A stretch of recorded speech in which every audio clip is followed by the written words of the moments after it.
It's a golden road TV show.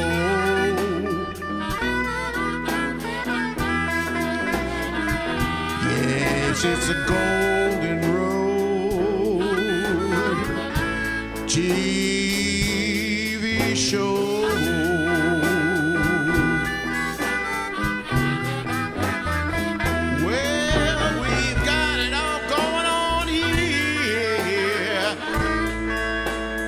It's a Golden Road TV show.com.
Hi, my name is John Pujol. I'm here at University of California, Berkeley.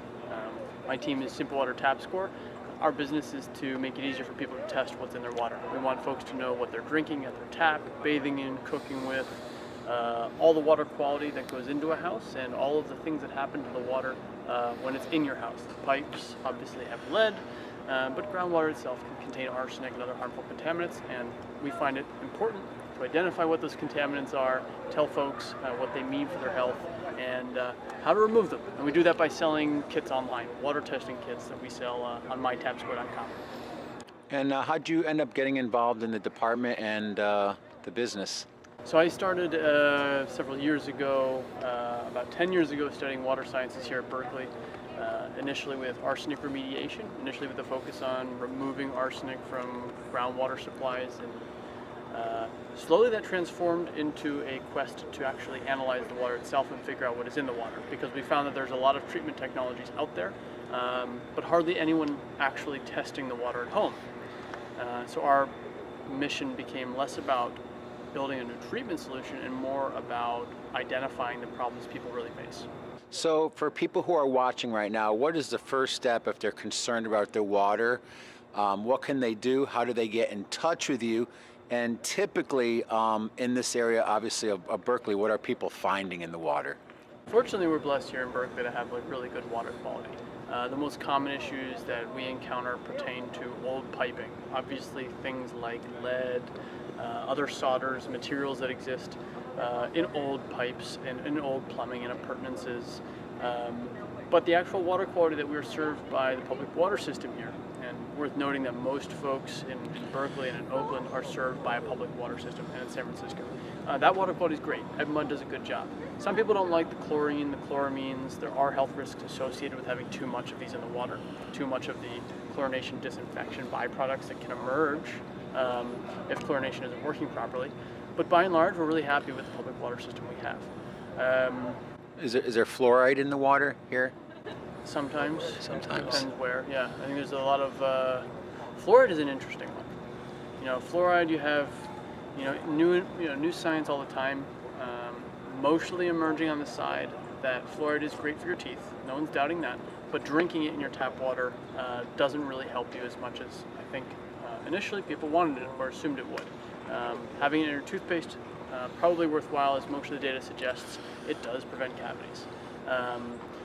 Drinking in your tap water, more ambiguous. There's very little time for fluoride to actually be in contact with your teeth when you're drinking it. And so most of that fluoride is just going straight to your digestive system. And since fluoride is a toxin, there's concern that even at those low levels, it could be building up and causing issues. But to be honest, the story's still out on fluoride in drinking water. Right. And if people would like more information about getting in touch with you and having their water tested, how could they do that? Yeah, we've got a really cool service where we're very proud of giving folks the access to professional scientists, graduate student researchers, plumbers, other industry professionals who are standing by at all times on our website, mytapscore.com. And you can reach out and chat there, ask any questions. It might be a silly question, it might not. It might be a really complicated question that takes us a week to get back to you on. Either way, we're happy to hear the problem, hear the question you have, and do our best to answer it as quickly as we can. Well, like I said, I'm really happy to meet with you today, and I appreciate your time here. I know you're busy, especially with your holiday sale.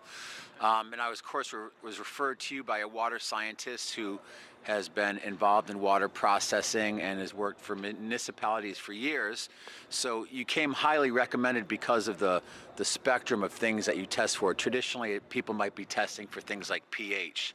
So I really appreciate meeting you, because some of the things we're dealing with in our county is in Nevada County, there's over 425 miles of irrigation ditches from the gold rush days.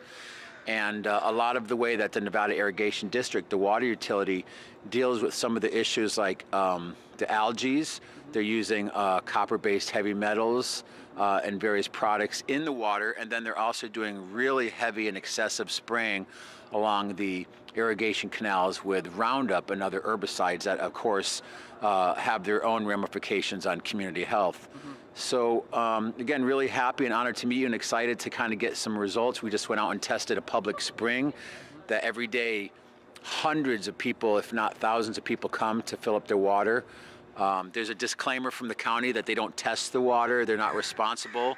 But nonetheless, we're going to start, and we're very happy again to start collaborating with your lab to not only help bring you more clients, but to help preserve the health of our community, and most importantly, to get some really tangible science behind some of these locations. Great. I think what you're doing is a really important mission, and it's something that needs to happen nationwide as we've, in my opinion, become a little bit lazy in terms of trusting the water quality that comes out of our taps. A lot of this is not just public water system issues, it's also just groundwater wells. A lot of folks never test their groundwater, and we know that in wells you have lurking contaminants like arsenic that you can't ever taste, you won't smell it, you won't see it, and it's a known carcinogen. And it's important that people kind of spread the word, do some level of testing, and if you find an issue, tell people and treat it. Because, I mean, life's worth living, no reason to get sick or hurt or have some kind of a temporary illness even because you have bacteria or heavy metals in your water. And of course, some of the other issues, I'm sure, as you know, in this day and age is the level of, I believe there's over 4 billion prescriptions a year filled in the United States. And of course, a lot of those end up through people urinating or putting them down the drain. A lot of those pharmaceuticals end up in our water. And also not only just the pharmaceuticals, but also microplastics has been a huge issue.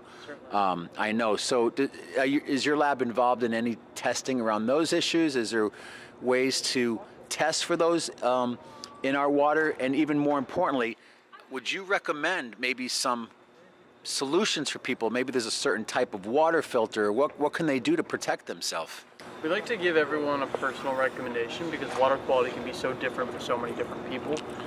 And also needs are different. If you're a renter, if you're an owner, if you have a basement, if you have radioactive issues like radon, or if you have heavy metal issues, it all varies kind of our suggestion. There's no silver bullet is what I'm saying. Well, just testing for pharmaceuticals or microplastics. Yeah, there's obviously a lot of interest in that. We do microplastics testing, we do pharmaceuticals testing, PFAS testing. I think we probably will say yes to any type of test insofar as we can figure out how to have it tested. And that's part of the brilliance of our model, we think, is that we have such a wide network of testing capabilities that just about anything we can deal with. Now, if you choose something kind of wild and out there, it's going to be more expensive. That's the only problem, but we'll do it. And I think that's kind of what we're striving towards, is that we can become a one-stop resource for anyone who wants to test absolutely anything in their environment. Fantastic. And I know you just mentioned about radon. I know that that's another huge issue up where we live. So if suppose someone has a cement floor basement and there's a presence of radon, is that getting into the tap water? Is it getting into the groundwater? Maybe if they have issues as far as drainage and maybe a French drain, how does the radon affect the health besides the inhalation? As far as the water in a domestic house or dwelling? It's a good question and a strange one. Radon continues to be an inhalation issue even in tap water. I mean, sure, you will ingest some of it if it's dissolved in the water, but generally speaking, you're being exposed to radon gas. The radon gas will come out, with the water from the tap or from the shower faucet, and especially if you're in a hot shower and you're spending 15 minutes in there and that water's coming out just spewing, radon gas. That inhalation can be very damaging to your health.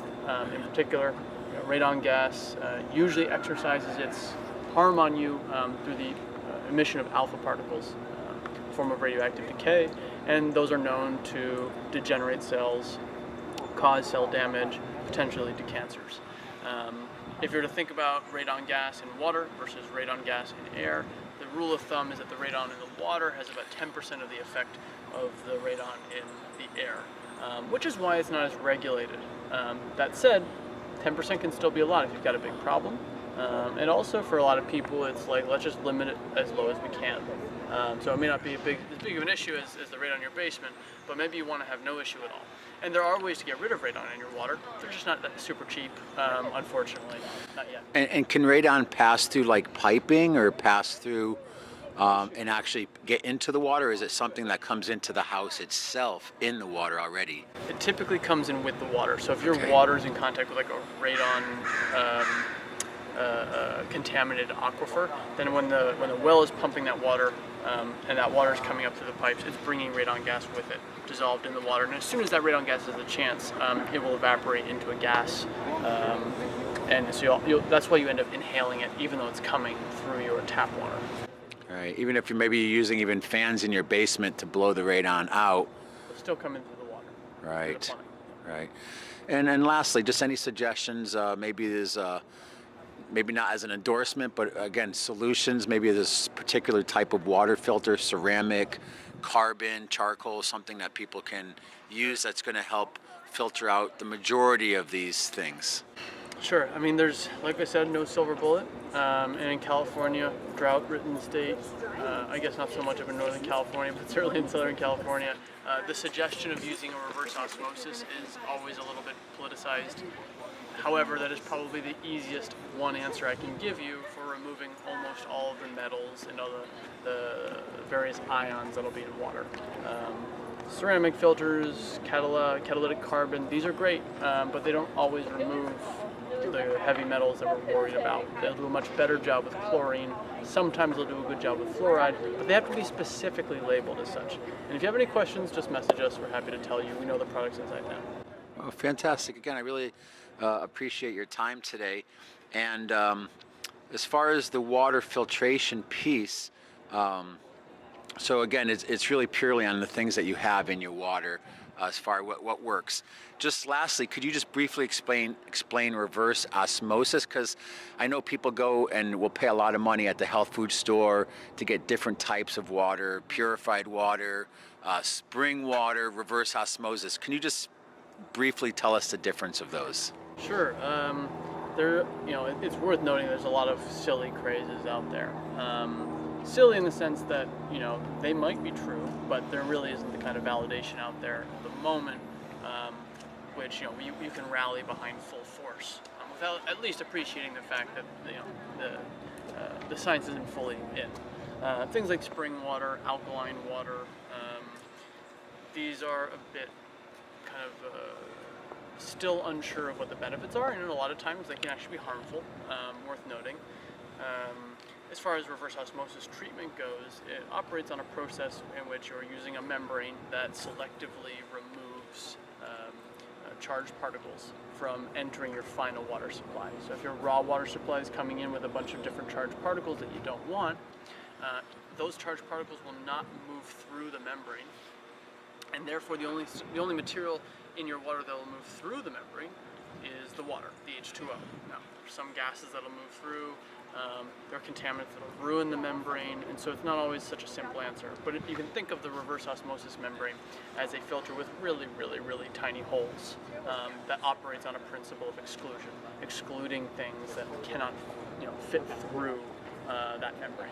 On the other end, you get clean water, but you have a waste stream, and that's why it's considered a little bit wasteful, because reverse osmosis might take in 100 liters of water, spit 40 of them out as waste, and only deliver 60 of them as final product.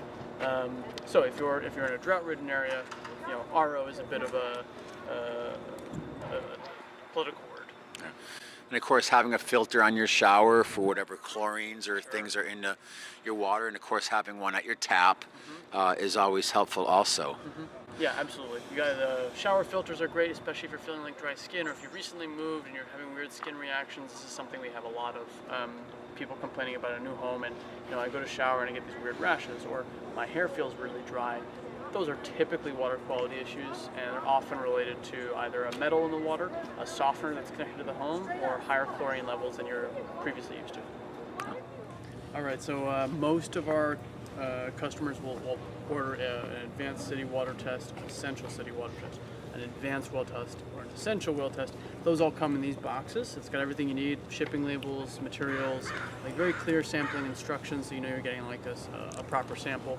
And then you have, in addition to kind of those more common tests, more esoteric tests, things for PFAS, pharmaceuticals, soil testing.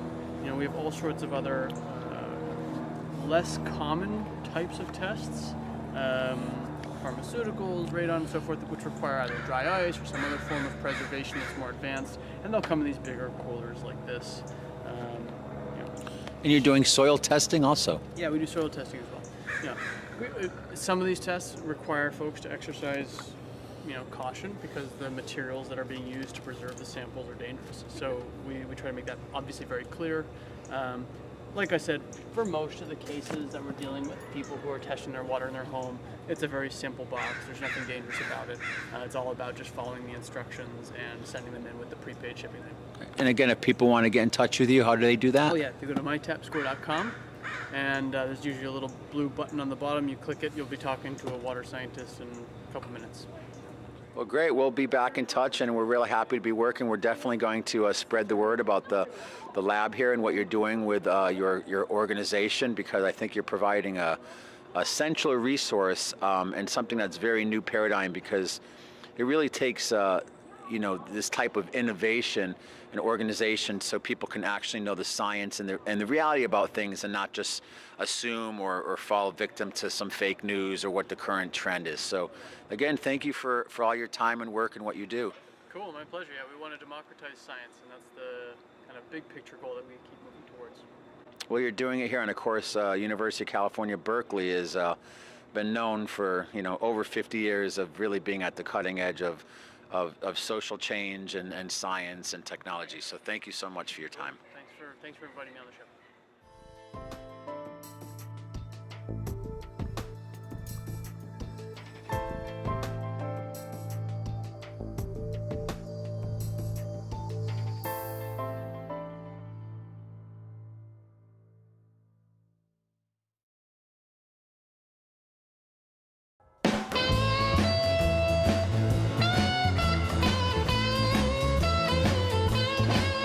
It's the Golden Road TV show.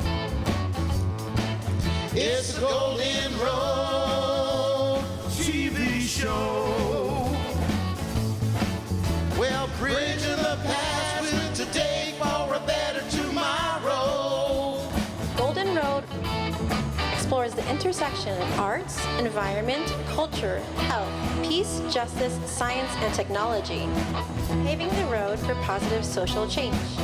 It's the Golden Road TV show. It's the Golden Road TV show.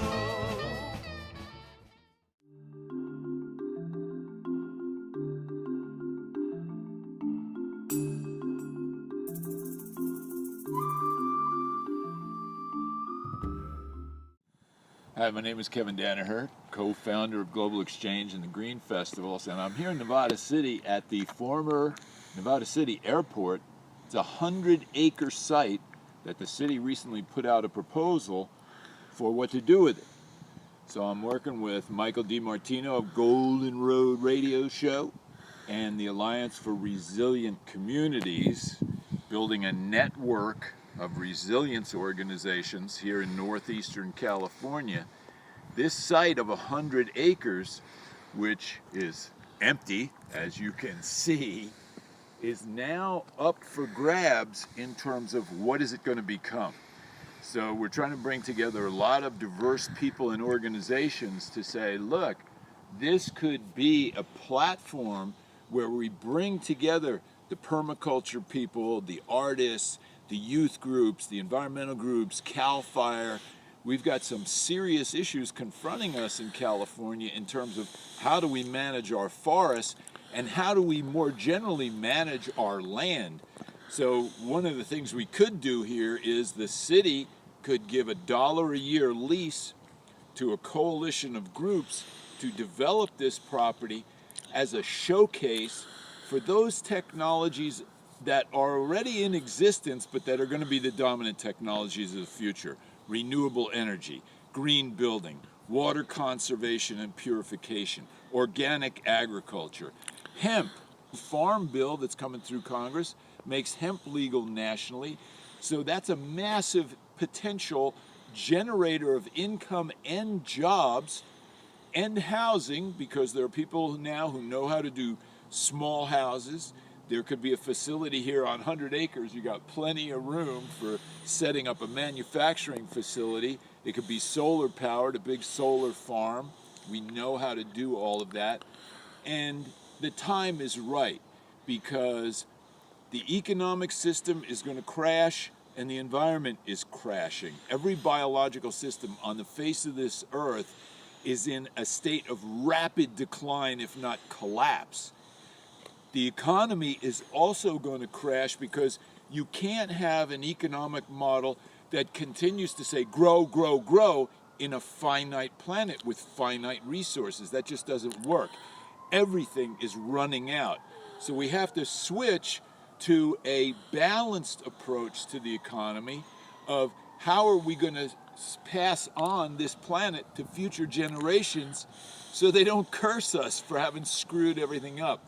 And so there's two things going on. One is the system that is getting worse. The system that could be keeps getting better. Wind energy, solar energy, the prices are coming down, etc. If we get people to understand you don't need to live in the world that is. You can live in this world that is becoming, that unleashes a lot of spiritual and political energy. And we can build a movement starting with this location right here. So ideally, what would be some of the projects that could be happening up here, both for environmental education, community education, economic development, and also to provide solutions for some of the problems that are happening? What are some things that could be going on here? One of the things I would suggest as an initial thing is to bring a whole bunch of permaculture people out. Permaculture is a design science that says, let's figure out how we can live in harmony with nature and do biomimicry. Look at how nature recycles water. See how nature grows trees and sequesters carbon. A tree, we're never going to invent something better than a tree in terms of sequestering carbon, storing water. People don't realize when you're out in the forest, the trees put out pheromones that lower your blood pressure. The Japanese do a thing called forest bathing. So we could educate all sorts of people, integrate it with the schools, bring the kids out, have them learn forestry, have them learn firefighting technology. How do you make a forest safe for fire by removing low fuel? All sorts of activities like that, both educational but also productive enterprise. Things like rustic furniture. You're going to be cutting down some trees and cutting wood. Okay, let's build stuff out of it. Let's build tiny houses. There's people in the Bay Area who know how to do that. They can come up and do workshops, cob building workshops, all sorts of trainings that people will pay to get that training, and then you've got something left behind, a structure left behind. So I would see this property as a platform for building unity.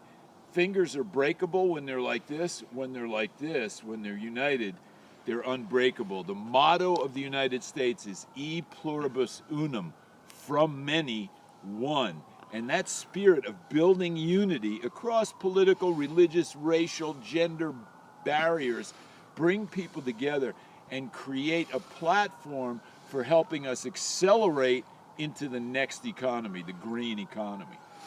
And as opposed to just being a concerned citizen, just tell people who might be watching this a little bit about your background and how you've been involved with Green Festival and also TED Talks, and just let people know a little more about yourself, and so they can understand that you have a world of experience and background, and you see the potential with this property. Well, my mama told me never say things about yourself. Self-praise is no praise, as she used to say.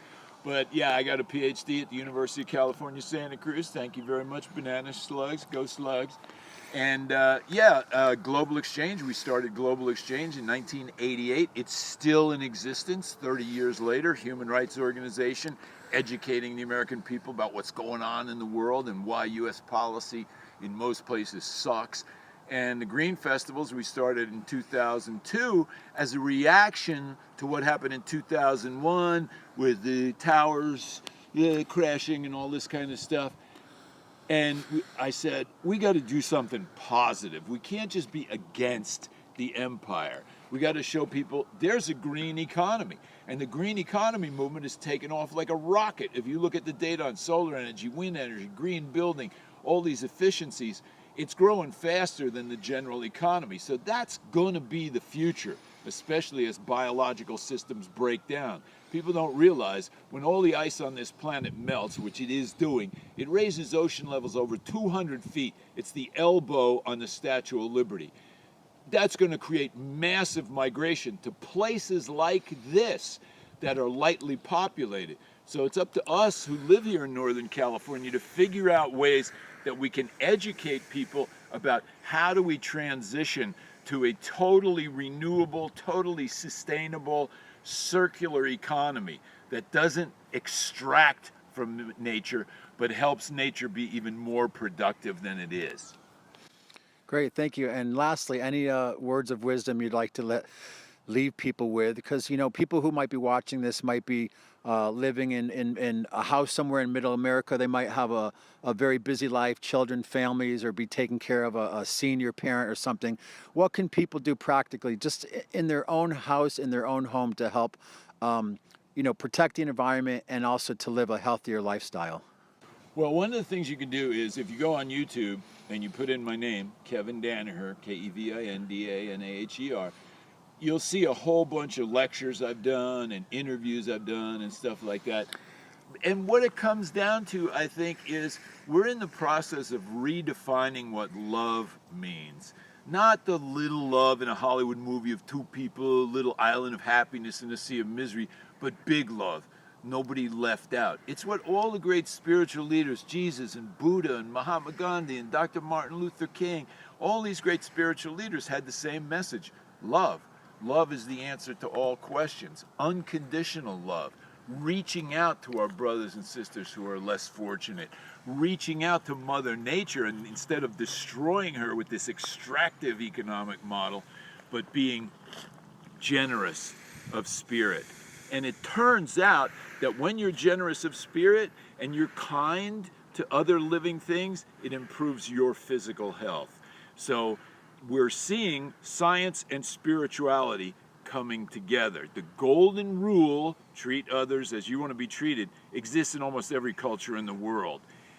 And now what we're doing is we're unpacking that word others to mean all living things. Treat other living things the way you want to be treated. Great rule to live by. Well, thank you so much for your time, and I know you're undertaking a similar type of resilience project up in Plumas County at your place. So again, thank you for your time and for coming up here to Nevada County to help raise more awareness about the potential of this spot for us, and we look forward to collaborating in the very near future more. My pleasure.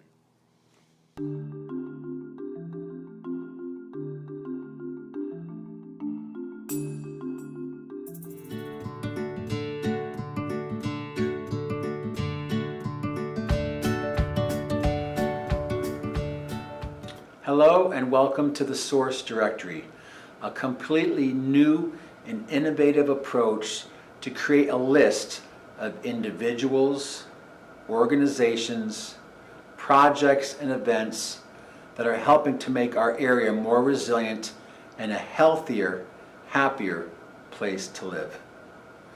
Within the directory, you'll find hundreds of different businesses and people who are all committed and dedicated to community building, environmental restoration, self-sustainability, and economic development.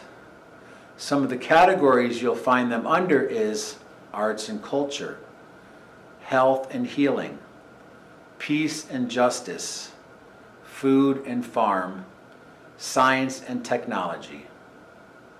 I'm one of the founders, Michael DiMartino, and I'm also the host and producer of Golden Road TV and Radio, which produces a weekly 2-hour TV and radio show, once again, to bring focus to those people in our region that are helping to make a change for the better and to make this area much happier and healthier with a higher quality of living for all of us. Thank you for your time. If you'd like more information, just check out the sourcedirectory.org and goldenroadtelevision.com. Thank you for your time.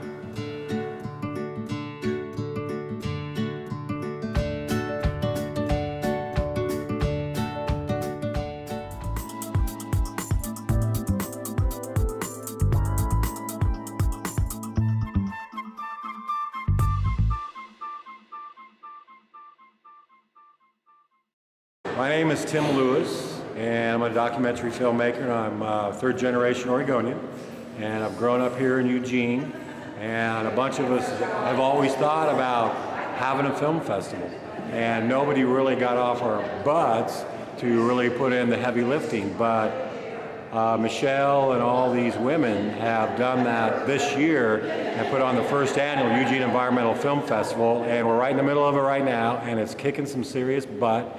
And it's amazing that this is happening in such a terrific way this weekend.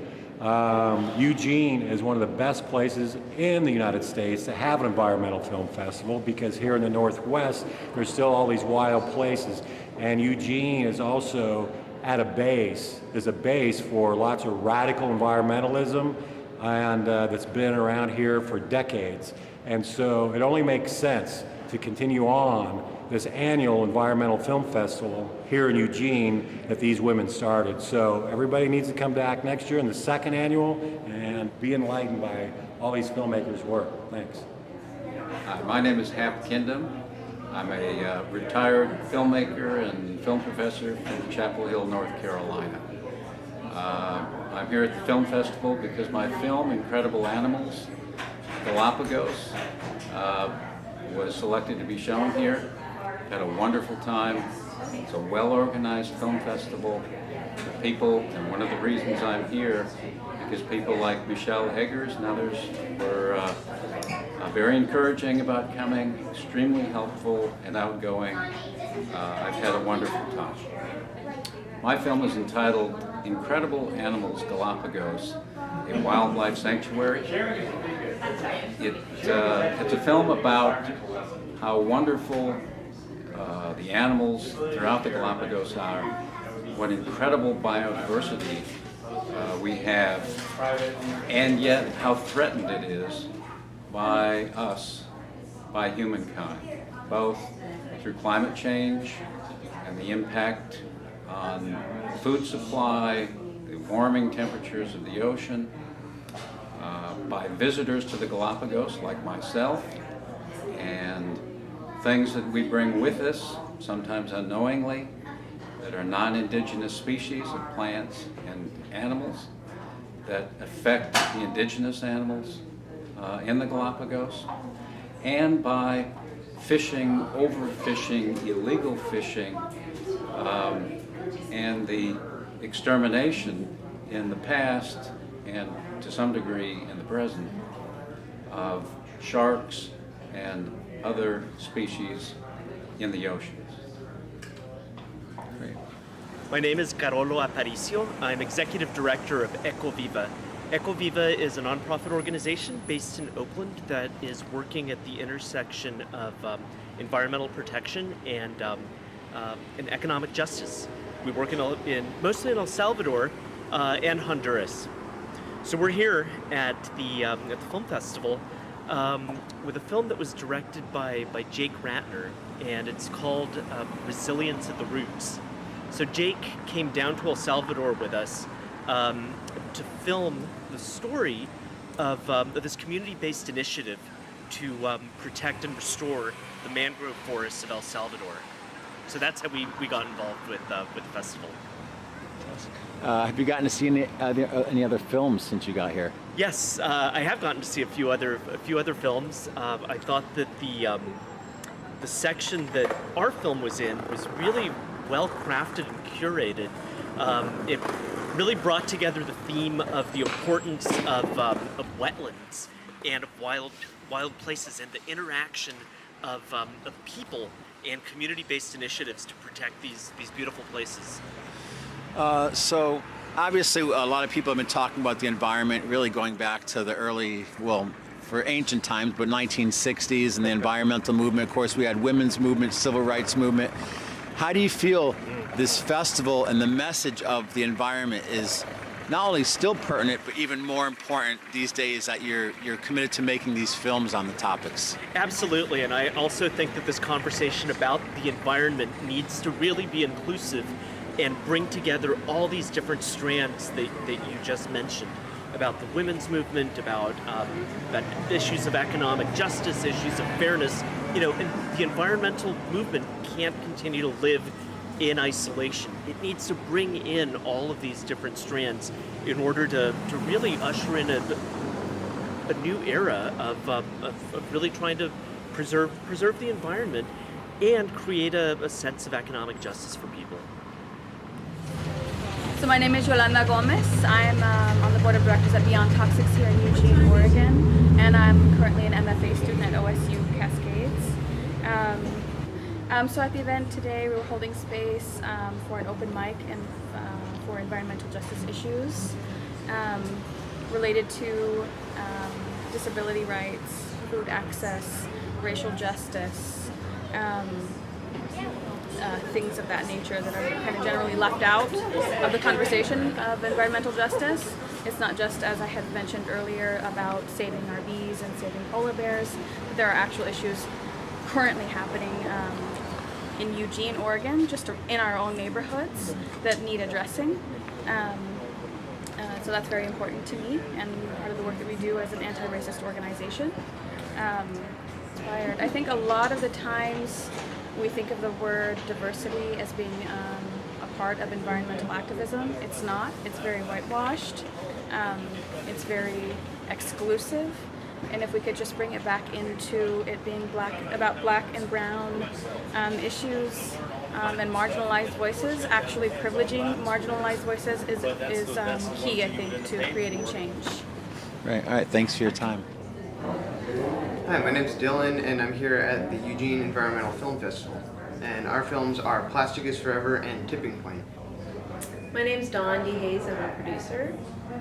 We have Rock Island Media, that's our company, and we help Dylan produce these films. Dylan's a director and cameraman, and I taught him how to make these films as a school project.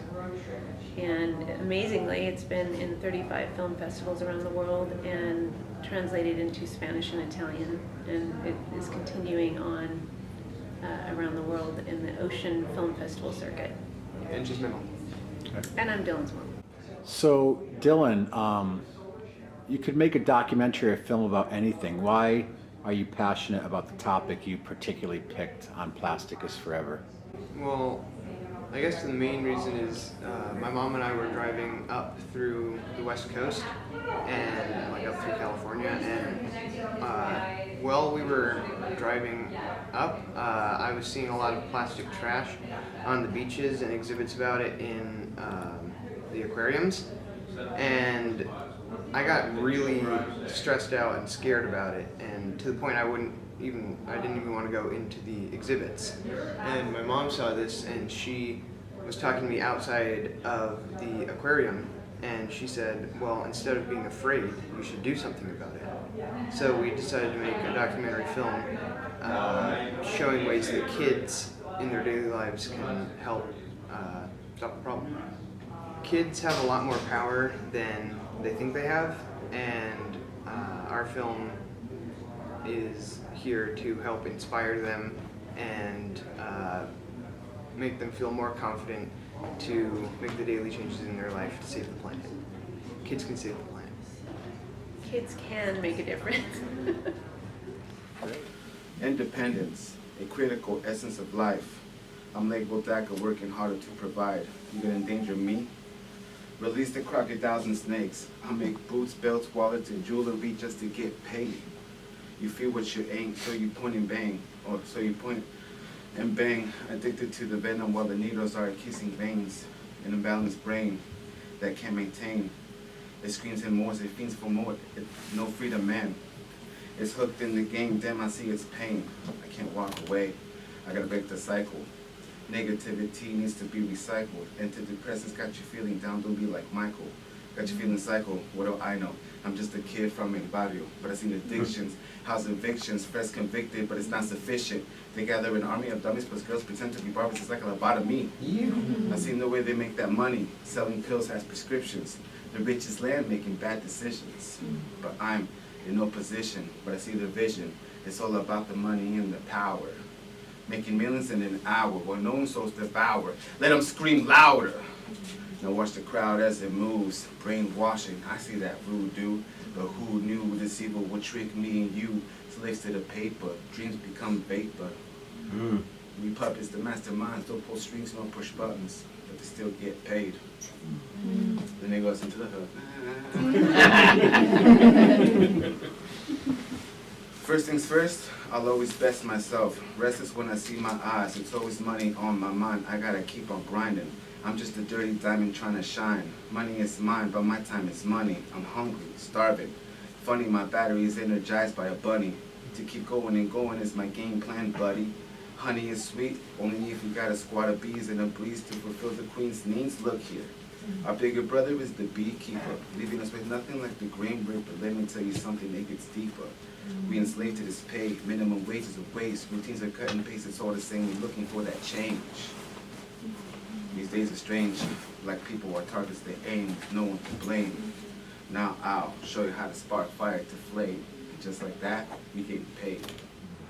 Cool. My name is Colby Elliott. I'm from Northern California, and I'm a filmmaker. I have a film in the Eugene Environmental Film Festival, and it's been an awesome experience coming here. Everybody's super nice and super welcoming, and yeah, Eugene is a cool city, and I'm glad that there's something happening like this in the town. So. And real quickly, what was your film about?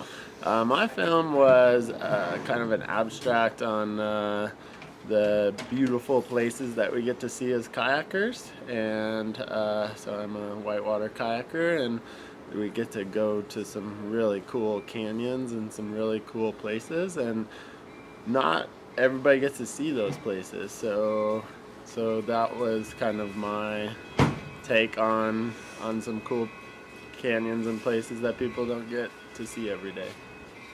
Hello, my name is Elke Dur, and I'm here at the Eugene, Oregon Environmental Film Festival with my film Bison Nation Walking Sacred Sites. And I'm very thrilled because it's an environmental film festival, so my film really fits very well because it's about the last migratory bison in the Northern Hemisphere, and that is a topic that's very pertinent for right now because these animals are still instinctual and they know where they're going, where to find water, and they're very important to the native people. So having them back and their return is very inspiring and exciting for the challenges we are facing right now. How did you get interested in being a filmmaker? I've seen nature and wildlife documentaries before, even as a child or as a young adult, and I never liked the way they were being done because it was about the animals, with us at the top of the pyramid talking about them and interpreting their lives through our cultural lenses, and I never liked that. The kind of do do do do do, Mama Wolf is mad because Papa Wolf came home late last night. So I decided to not do that and to do my own wildlife documentaries with the animals as a co-production. So the bison film, as my wolf film that I did about the Mexican gray wolves, are examples of that. It's a co-production.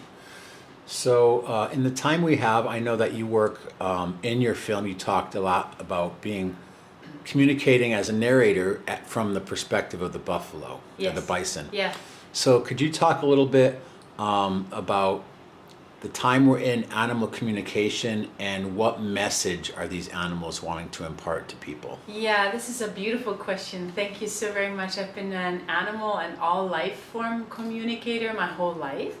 And I'm taking it straight from the horse's mouth, basically. I'm not interpreting anything. So the animals, with the bison film, I had been migrating with them and tenting on the prairie forever, and I was really ready to finish the film, but the message I got from them was, you're not getting it yet, wait a minute. So what I did was I meditated, I got out of the way, and I wrote the script. And afterwards I cried because I could have never written that script. because what they really wanted was they wanted to tell their own story, and that's what happened. I know that I'm not the only one communicating with the animals and other life forms, but it hasn't been culturally very much accepted in the past. So I encourage everybody who does have a connection to the animals and the natural world and who is communicating with that world to keep going and to know that it's real and to not feel strange about it, and to really hone in on those skills because they're very much needed. So if you are an animal and interspecies communicator, as I call it, please keep going. They're reaching out to us right now. They want to be with us and they want to impart their wisdom. And it's very much needed because they have been around a lot longer than we have, and they have been through a lot of climate change and through a lot of changing worlds, and they know what they're doing. So it's important to talk to them. My name is Steve Connolly. I'm a teacher at Echo High School, and this is a poem about NAFTA. I got the neoliberal blues, I'm busting out cues, you know I'm writing my rhymes and I'm paying my dues. I gotta take this rhyme, I'm headed straight for the border. Skinny wages head south for social disorder. Young girls free to work hard, her brothers playing in shit in new millennium homes. Can you get with it? The fat corporations flat script that law with their culture box junk. Yo, did you see what I saw? Supreme Court nod and G-Dub with the slack jaw. They got it all sewed up with one big flaw, and that's you and me in our community. Flexing fat rhymes will force history. The metaphor is our weapon of war. We can't sit down, you know our feet are sore. We're gonna rise up with one big voice and tell the people, yo, you got a choice, cause your hard work paid for his Rolls Royce. Now I wanna claim that I'm a media bandit. I swing a metaphoric left and I land it. They got the poor people solo, you know they planned it. They took Hitler's playbook and they flat scanned it as the neoliberal soldiers protect the priests' riches with Friedman, Pinochet, and Reagan in stitches. They call it free trade, but it's a vicious charade. Folks working really hard, they barely get paid. They got border town street sewage on parade. Yo, there ain't nothing free about your market. Take your broke dick philosophy and park it. This whole system is poison to their culture. Each dirty factory is a soul mulcher. Each corporation is just a vulture as we poison the lives of the people with brown skin. If you say it ain't so, I gotta ask you where the hell you been, surrounded by the product and living in sin. That's it. Hi, my name is Melissa Padron and I'm here with the Eugene Environmental Film Festival at the headquarters, helping people figure out which venue to go to, which workshops they might like to come see, and just giving people directions on how to get around the festival. And what inspired you to help, be here and volunteer your time, and why is it important to get the public to see these films? Well, there's so many amazing films this time around, and this film festival has just so many amazing workshops. I think it's a great idea for people to come out and support their local community, local artists, and learn what's happening throughout the world as far as environmental crises that are happening, so that we can all come together and help each other solve those problems. All right, thanks. My name is Sarah Cantrell, and I'm a social worker and have dedicated much of my professional life to assisting folks in growing their own food in community gardens to increase their healthy food as well as improve their mental health. And just really enjoying the Environmental Film Festival and the importance of looking at environmental issues and how they intersect with social justice all around the world. And my name is Tassia. I'm an artist from Nevada County, California. Came up here because the brainchild, or the head of this film festival, is a friend of mine, and I wanted to show her some support. We also have a film festival in our community that I think inspired her to bring the same idea to Eugene. And I couldn't be more proud of her for what she's accomplished in her first year. And going back to you again, each one of you, in 10 words or less, say something about the festival itself. Why would people want to come here? The festival features films from all around the world with filmmakers and other people who've been involved in creating important messages about the environment and humans. And it's just a wonderful event to experience and learn about other places and your own community. And I agree. It showcases films by independent filmmakers that you would not have the opportunity to see anywhere else. And the messages that they bring forward are, boy, they get you. They get you right in the heart. And you leave here feeling uplifted and feeling hopeful that we can make a difference in the future. Each of us can participate in a very small way and collectively make a big difference. One of the things that I think is special about the Eugene Environmental Film Festival is how welcoming it is to filmmakers. And one of the things I found most impressive is how welcoming it's been to young filmmakers and making a special place for youth environmental and activist films. And it's been fun to meet some of those people and to interact with them and to see how broadly based the interest in environmental films in Eugene is. Hi guys, I'm Anna, co-director of the Eugene Environmental Film Festival, and I just wanted to say thank you guys so much for coming. We had a great turnout. We were super excited to honor these artists, these filmmakers, and getting their word out, to bring everybody out of their own individual silos of environmental work and come together to connect and to unify in our mission to help the environment. We really had a great time. It was a great learning experience, and we gained so much insight and knowledge into the work that's being done and the powerful people that are doing it. So we're really excited about it. We're really enthused, and we're optimistic about next year. So thank you everyone who came, and also we can't wait to see you next year. Thank you so much.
It's a Golden Road TV show.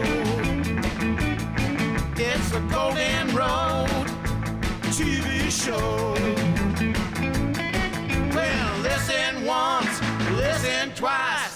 Oh, won't you please take my advice? It's the Golden Road TV show.com.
We recently played over at Alibi, and we've been also playing Bar of America for a while, and just really happy to be here on this historic stage.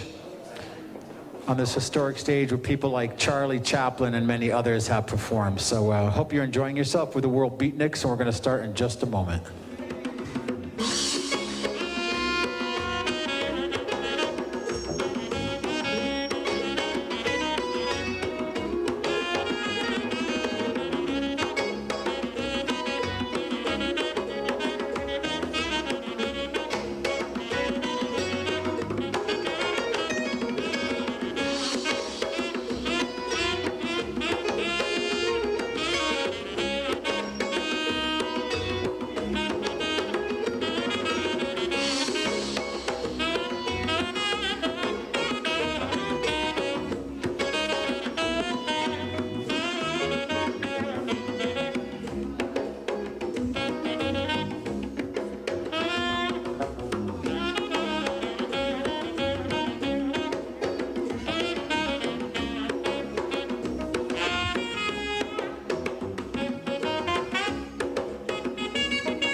name's Cynthia, and I teach here at Laney College, and Laney College has been involved in prototyping tiny houses for, I would say, at least the last 4 or 5 years.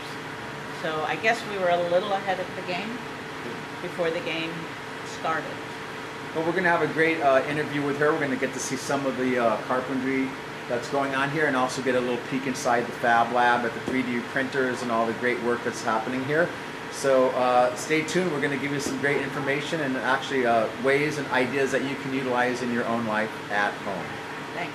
So the carpentry department at Laney College is in a partnership with the city of Oakland to go out into the community and build low-income housing. And so we have built, in the last 30 years, probably about 18 different houses, from duplexes to single family to even a passive house, which is extremely high efficiency. That last house was in Oakland.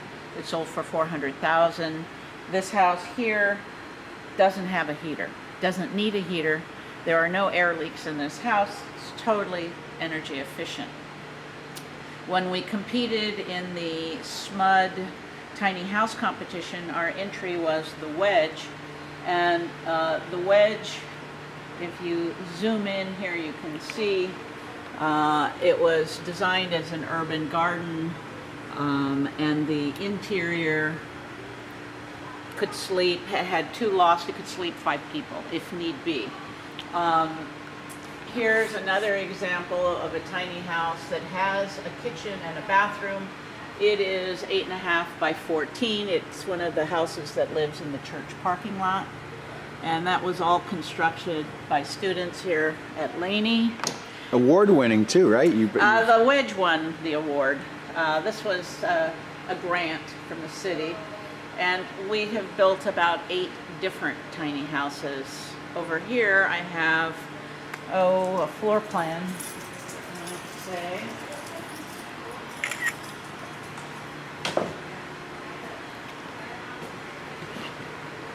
So this was the Model M that had the kitchen and the bath. You saw the interior in that last picture. It looks something like that. And then we had the Model S, which was 2 feet smaller and just had a dorm room in it. And this one would hook up more to a communal area that had a kitchen and a bathroom. But much of the housing that we get, this is the passive house, and this is what we inherited. And this is what we ended up with. And I mean, the woman and her husband who purchased this love it. And I think they told me their PG&E bill was $6 a month. Pretty low, pretty low. So I'm going to show you another tiny house outside. We're now in the carpentry lab. One of the classes we teach is roof framing. So if you look out there, you'll see all these student projects making models of roofs on how they can be constructed. This was their final exam, and as of tomorrow, they'll be very happy.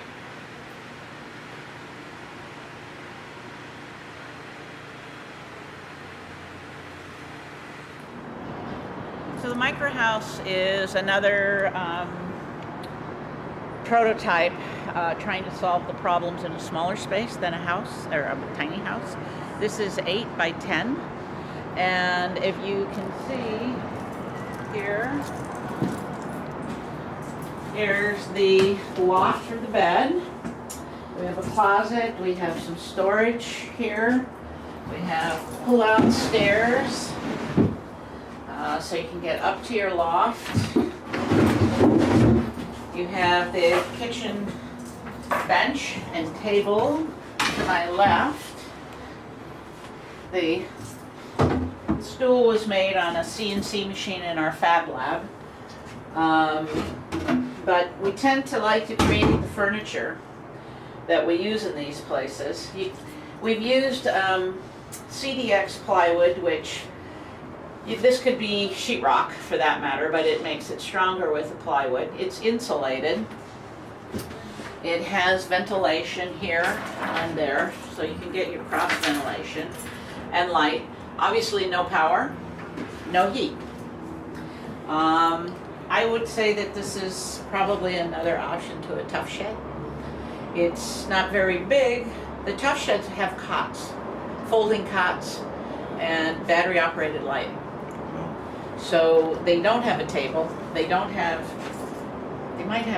folding chairs. I'm not sure, to be honest. And what's a unit like this go for about? About $2,200.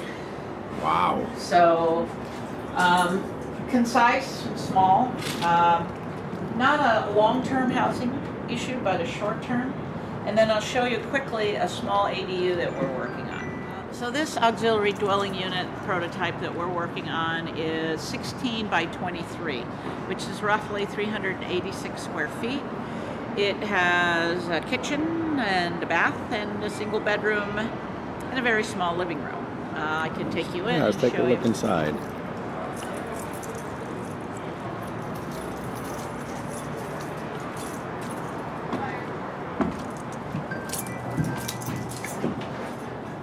So here we are inside. I would be standing right now in the dining room.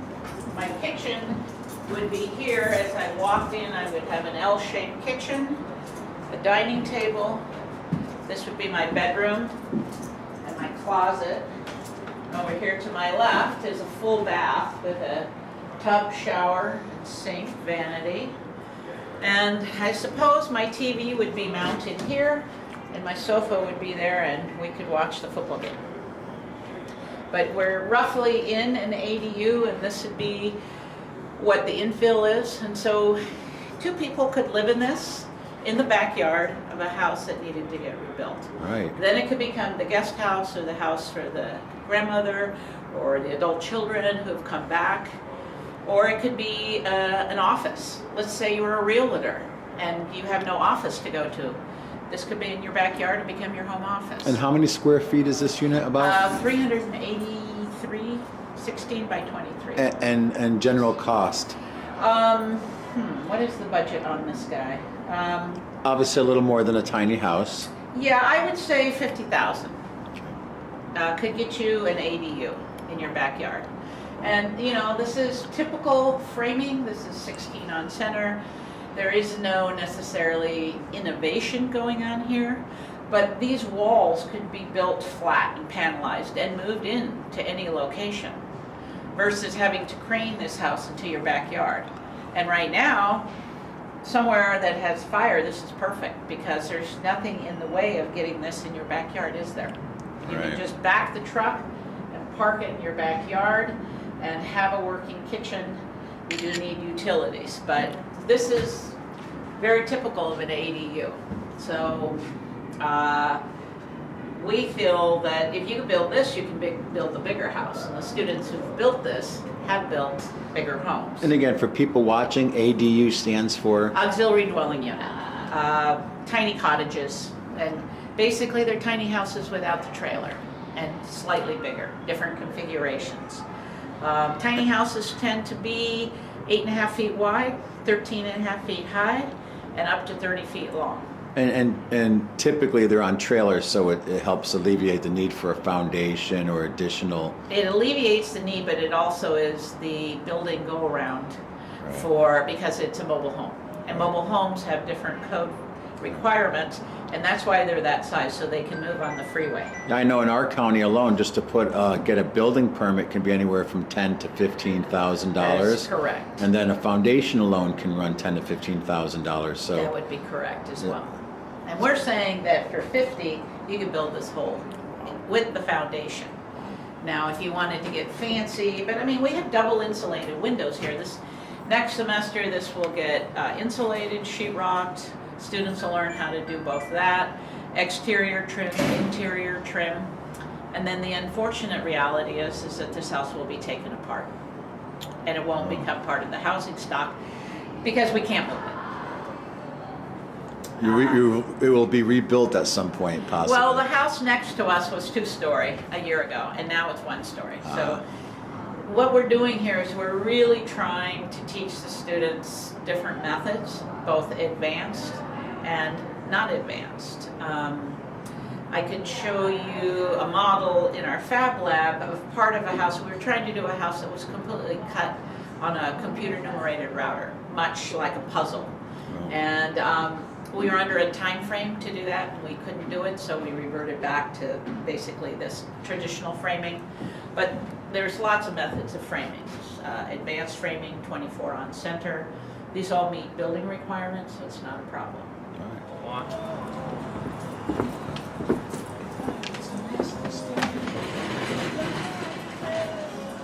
So this is part of the ridge of the tiny house that we were trying to make on a CNC machine, which is this machine over here on my right.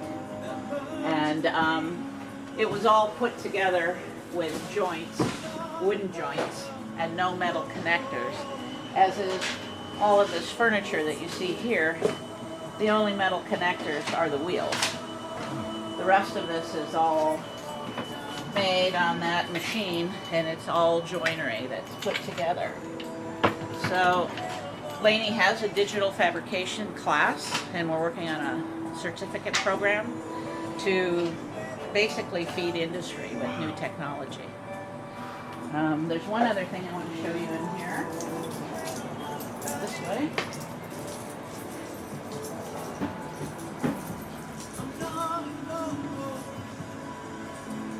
So this house that you see up there is something called a wiki house, which is an open source model that you can get online.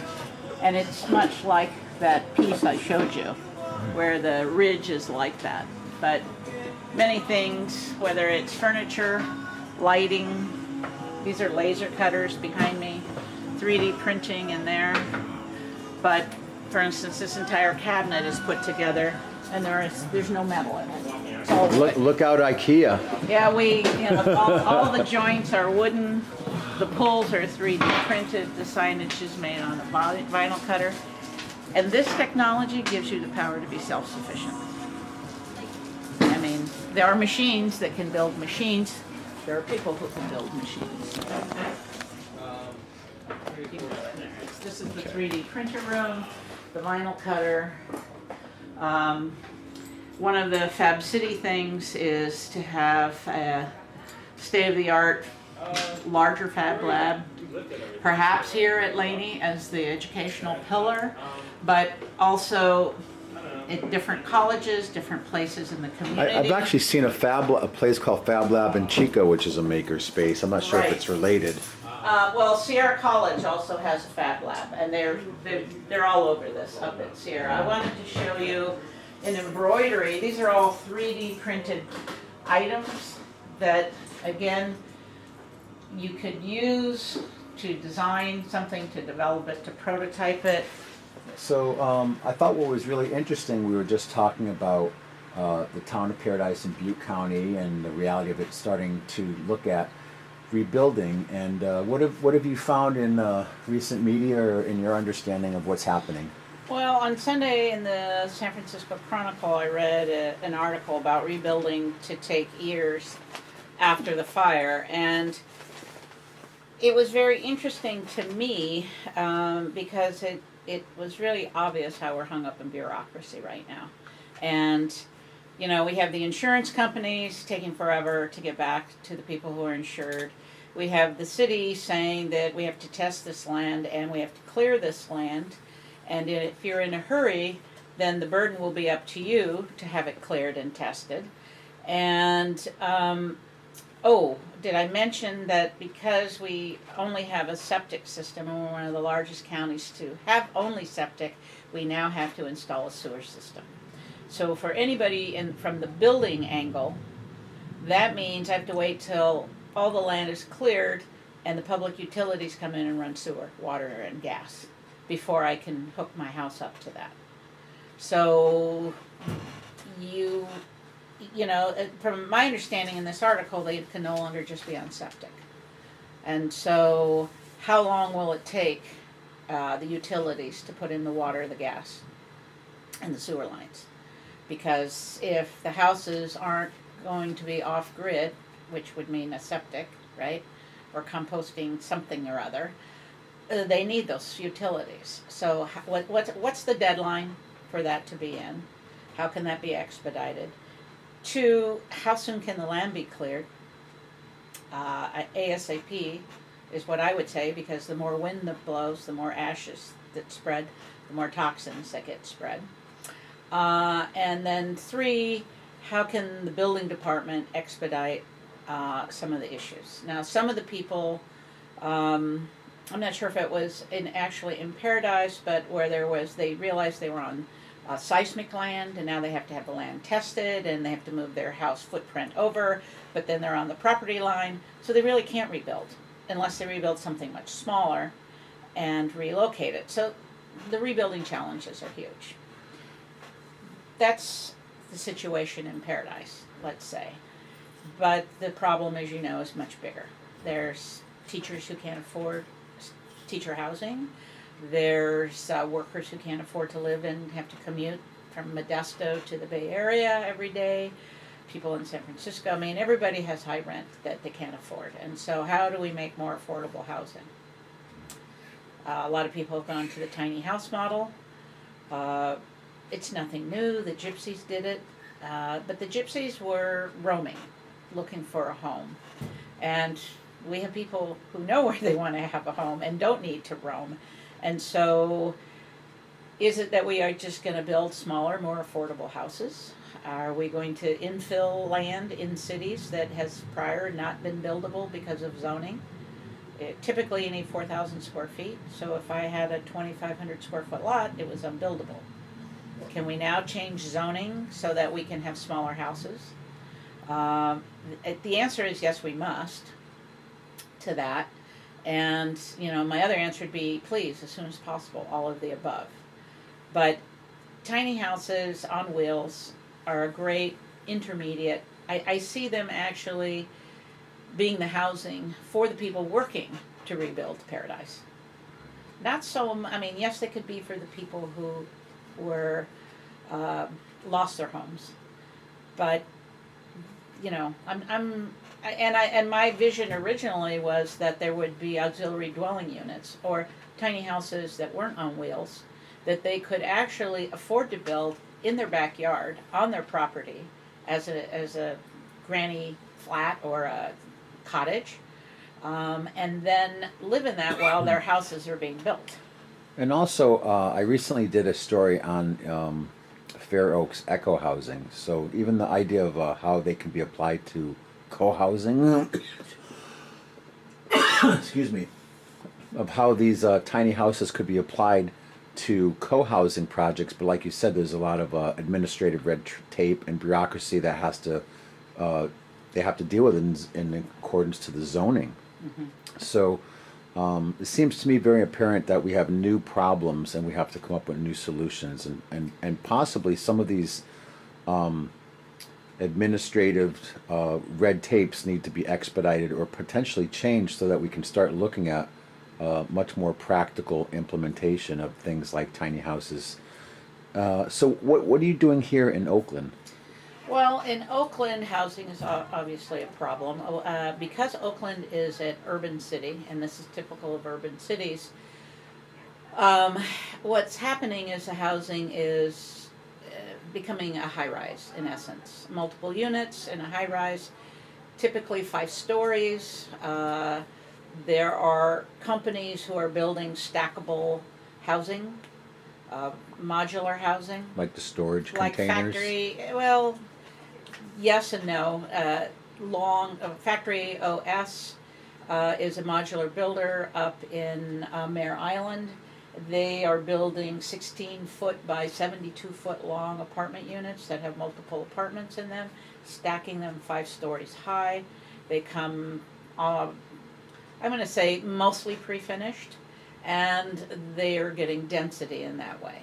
Okay, so that's happening. Mass production of tiny houses is not. I think I got a little dust coming in or something. Okay. Excuse me there. Okay, tiny houses are not. Looking for a cough drop if I had one, but I don't. I should be alright, just had a little tickle at the last minute. So, in answer to the zoning problem, Nothing is status quo. The fires are not standard issue. Solving that problem is not a standard problem, and cities need to move faster. So in Oakland, the mayor is aware of that. I mean, I don't mean to speak for the mayor, but she certainly has housing as one of her primary concerns. Oakland has just pledged itself as a fab city, and what that means is that Oakland is trying to have a circular economy where they produce and make use of everything that we do. So if China is not taking our recycling any longer, then Oakland's going to figure out what to do with their waste, and whether we are going to make filament for a 3D printer out of a plastic bottle, or we're going to make mat boards out of old paper, I don't know. But Oakland has pledged to work on the circular economy. Sacramento is also a fab city up in your region, and I'm working with the mayor and Fab City to address some of these issues. Laney College does or has done a lot of tiny house prototyping. We also build houses in the community for low-income people. But the width and the breadth of any educational institution cannot produce the amount of housing that's needed. Right. And that's really it. I mean, even driving here today, I know up in Nevada County where I live, homelessness is a big issue, and there's a group called Sierra Roots. So they're looking at the reality of potentially purchasing some property, creating basic facilities, and the different kinds of options people would have for shelter.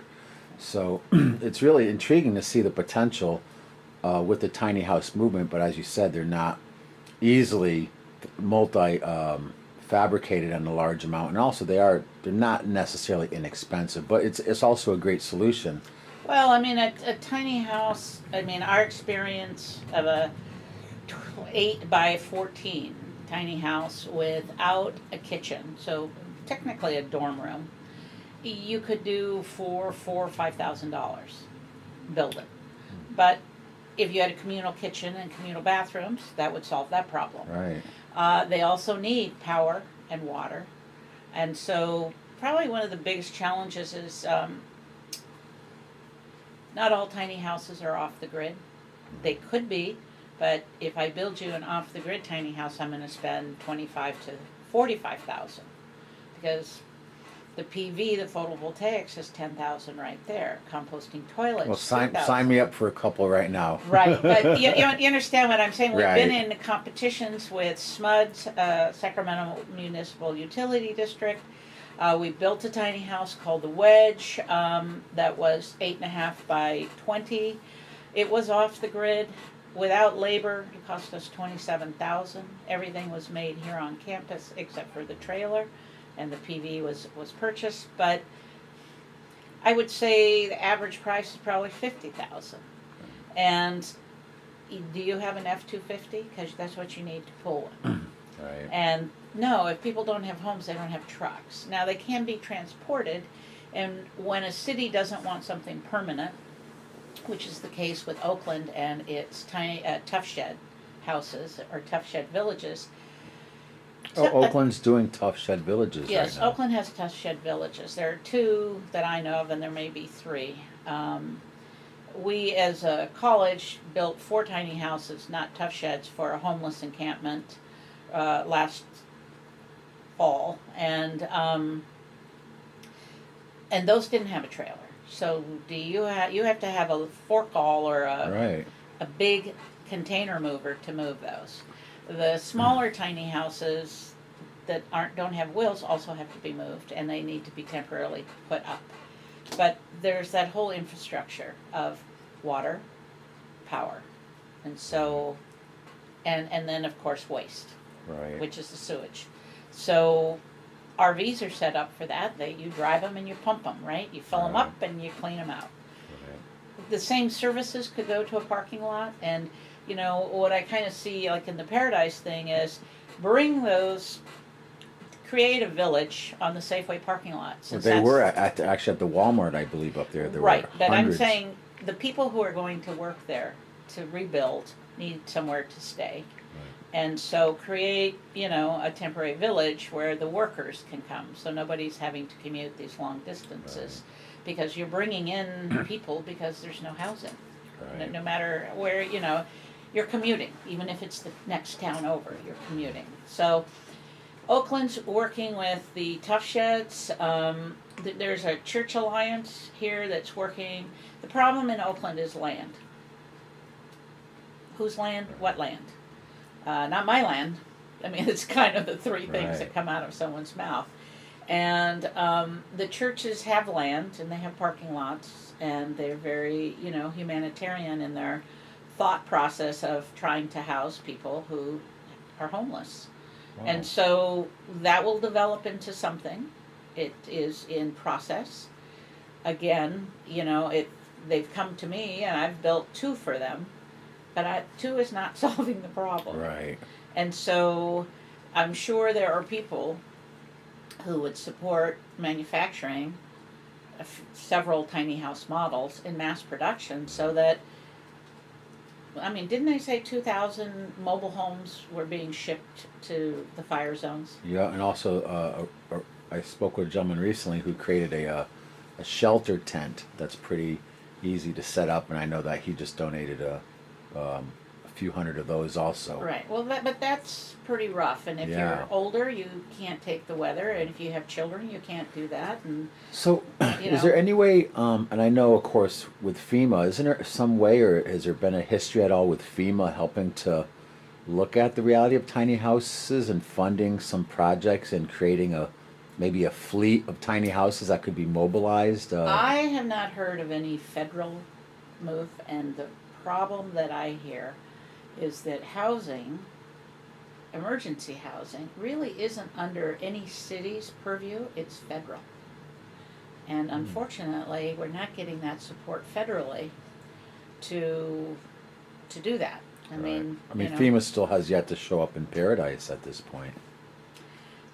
Noted.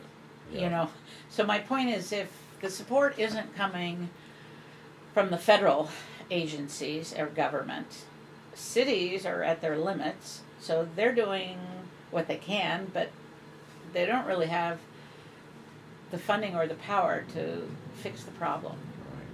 We're a college, we can train people to be carpenters, with many enrollments right now. People are looking for skilled labor, and it's going to take a while to catch up with skilled labor, I'll tell you. Even without the fires, demand for carpenters was high. So people are going to be coming in from out of state because they want work, right? What do you think they're going to live in? They're going to be bringing their RVs and their camper shells, and if that's what it's needed. But these 2,000 houses, or what were they? I don't know if they were RVs or if they were, what were they? Were they moving double wides up there? Were they trailers? I don't know. When I heard that they were sending 2,000, I thought, wow, what's that look like? And who's sending the 2,000? Well, I thought it was like FEMA, actually, that emergency housing for fire victims. Now, I don't know if, it's not for the homeless. It's mostly because this is an emergency with Well, the I hope they're in better shape than the ones in New Orleans, which of course had a lot of issues with black mold and, presented a whole other level of health risk to the community at large. Well, the issue that most people who aren't builders don't understand is that tiny houses are harder than regular houses to build because of the multifunctions that go on. The lack of air circulation. Let's say you put a mattress on a piece of plywood for your loft. Did you know that you really need to ventilate under that mattress, because your body heat will hit the plywood and condense into moisture, and you'll sleep through the night, but as your bed cools in the morning, mold has now started to grow. Right. So there's really a whole science besides the construction huge piece. science. Yeah, you're using up air. You're using up, So how do you get that? Do you smoke? Now are you in a little tiny house and it's freezing and the windows are closed, and you're using up your oxygen, and not only that, you're putting air in it. So tiny houses need to have mini splits, something called an air exchange, constantly moving inside and outside air. If you spend another $250, I can get you one that reclaims the heat from the air, and you use it as a heater. But there's a whole environmental course. energy part that isn't being addressed. Right. So tiny houses or sheds weren't really designed to be habitable.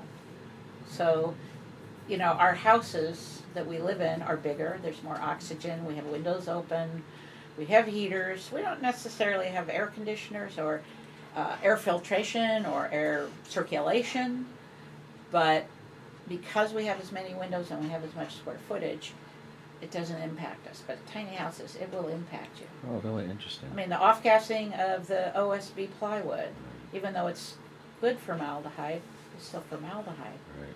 Any mattress you put in there, foam you put in there, it's all off-gassing into this very tight quarter. And you and your loved ones are breathing it day and night. Right, unless you have a known environmental sensitivity, a lot of people aren't aware of these factors, even if it comes to a fragrance someone is wearing Right. when they come into the space, or like you So said. the more natural products that you use, I don't say you have to make it glamorous, but the simpler, the cleaner, the purer it is, meaning in terms of healthy, the better. So that's what happened, I think, in New Orleans. And I think it wasn't that they were tiny, inexpensive. Maybe we cut corners and, we didn't use formaldehyde-free paint. We just used paint with formaldehyde. But there's that. And I'm not negative at all. I actually see in cities and in Oakland, I see a lot of these accessory dwelling units, which are tiny houses in the backyard, where you might put your mother to live, or I, as the mother, might move into the small cottage and let my daughter and her husband and kids live in my big house. So what's the current policy in Oakland if somebody has property and wanted to put a tiny Oakland house? has now approved ADUs. And so, there's a guidelines for ADUs in Oakland. The city of Berkeley's approved ADUs, and more of that. The next step, at least in my opinion, is to allow to fill in these lots that are too small with small houses. They have to be on And trailers, or they can now actually. I'm saying the lot is below 4,000 square feet. Right. Okay, and as long as you're happy to live in a 700 square foot house, Right. it shouldn't matter. The scale is the same. Right. But we're saying these lots in the urban areas can't be used for, you, the neighbor, could buy it and join it to your lot square footage, and then you could probably put another house on it. But in and of itself, freestanding, that lot is unbuildable. And so I think that Oakland's mayor is aware of that, and that the whole Fab City movement, that's one area that will be looked, any urban city can do this. This isn't just Oakland. But nobody has, and you talk about emergency housing, I think FEMA probably has something. I have seen what look like upside down strawberry crates in fiberglass, kind of like an instant igloo. Right. 3D printer made, right? Well, Just you could crank 3D print houses too. Right. There's that's already being Well, done. it's really interesting too, in the because works. one of my friends who lives up in Magalia, right next to Paradise, luckily his house didn't burn. But I went up to visit, and I had mentioned, like, wow, this is amazing. It's beautiful up here, but it's so rural. What do you do in case of a fire? So a few months after that, he actually picked up a industrial spray gun for paint and proceeded to hempcrete his roof and parts of his house. And amazingly enough, whether it was from the hempcrete or not, his house didn't burn. I think a lot of the understanding and science behind it was that when the embers landed on these surfaces with the hempcrete, it wasn't as responsive to an ember or spark as other materials like wood or stuff. So not quite as heavy, or maybe as pretty as a terracotta roof, but nonetheless, it seemed that was a great feature to include in fire preparedness for housing. Whatever product or byproduct. Cement board, which is much more fire resistant than wood siding, has fly ash, which are the ashes from producing gypsum, and they've added that to concrete to make it lighter and more recyclable. So it's the fact that it had concrete, and hemp was the binder or the fiber, so to speak, because I'm pretty sure hemp burns. But you know, whatever it is, whatever resources you have, you should look about, like I said, if that's something that can be repurposed into something usable. I mean, the problem up there is nothing. There is no there there. The tree's burnt, the product's burnt. And yes, 3D printing houses with concrete would certainly be a good alternative because of fire, because the zoning will reflect fire now. You know, it already did, but those houses were existing. So any new house, much like what happened in the Oakland Hills fire, you know, much stronger fire ratings, time frames for burning down. You're going to see a lot more stucco, possibly steel framing. It's hard to say, but there's probably no innovative challenge being put on by the city to create or to resolve those solutions. We're still going back to what we know, and this issue of homelessness, or lack of housing, whatever group we're targeting, whether it's loss or economy, we don't really have any good systems to. I mean, I suppose the union and tract homes could go in up there, right? They're much faster than independent contractors, and that may be the case. But like I said when we started this, rebuilding isn't even the problem. It's the land being cleared, cleaned, sanitized, and the infrastructure put in. So, which again, I know they're talking about just with the electric grid, just replacing the telephone poles, and it seems to me almost borderline insane going back to the old system. Like, why don't we consider burying power lines, knowing that we're now, because of climate change, whether human induced or a natural process or a relationship I of would both. imagine the trees were the issue and the roots, but I don't think that's the issue at hand now.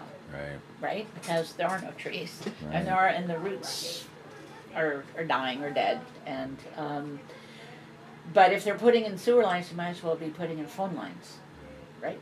Right. So I mean, that's a no-brainer. Get it done. Well, it's really great because, I mean, as sad and catastrophic as it is, it's almost an opportunity to try to change the old paradigm and implement some of these new technologies, new ways of thinking, new ways of doing development, not only for the benefit of Paradise, but almost as a model for the world. And that's why in some of the counties where we do this show, these resilience academies or centers of resilience education are becoming really popular. I mean, we're trying to do one in Nevada County right now so people can come and learn about alternative building. They can learn about green waste and everything from permaculture to water catchment. They can learn about solar and wind technologies and various options for renewable energy. And there's a whole myriad of things, even water purification. Up in Nevada County, we have over 400 miles of NID ditches from the gold rush, and they're all contaminated with heavy metals, which are used as a algicide by the local water district, and they're all contaminated with Roundup, which thousands and thousands of gallons of Roundup are sprayed quarterly along the irrigation ditches for as an herbicide. Well, at least weeds don't grow. Yes, I'm joking. that is true. I'm joking. Nothing else does. So Right. these are some of the things that we're just trying to raise awareness about. So I really appreciate you and everything that you're doing here, taking time to speak with us and to just be able to educate people a little more about tiny houses. And any words of wisdom that you would like to leave our viewers with today? I would say if you are a person who is energized by being creative, that figure out ways to solve your own problems. So if you no longer have a business, then create a factory that's rebuilding houses, whether they're ADUs or tiny houses. Start producing something to solve the problem. Like I said, we could put ADUs in the backyard of every single house up there, right? And people would have housing to live in while their houses were being built. That is solving two problems, okay? And it's bringing people back into the city or into Paradise, wherever it is. So I would say start these businesses. You know, I would like to see governments giving prizes and awards to people who could solve these problems. To basically, this is about innovation. This is about thinking outside the box. This is about changing the rules. I'm not talking about bending them. I'm talking about changing them because we're changing. And being flexible and being able to turn 180 degrees fast is really important. And the people who did survived, you know, up there. I mean, so I would just say become an entrepreneur, join together, change how you think about housing, change what governments think about zoning, and I think together we can meet the needs of all of us if we work together.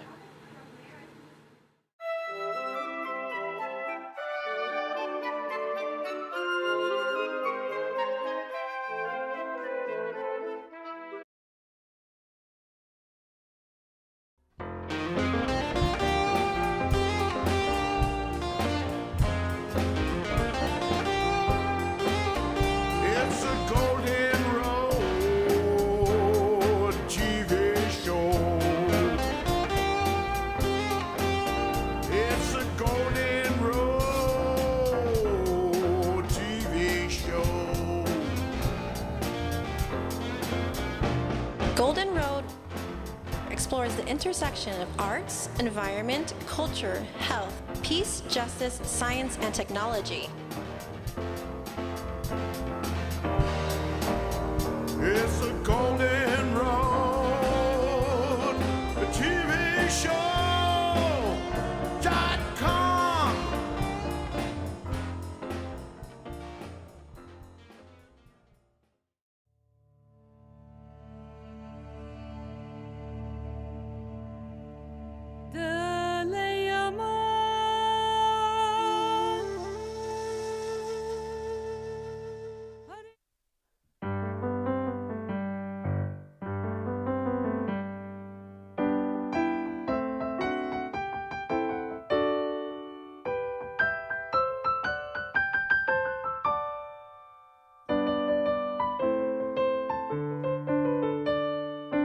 Follow the golden road, follow the golden road, follow, follow, follow, follow, follow the golden road.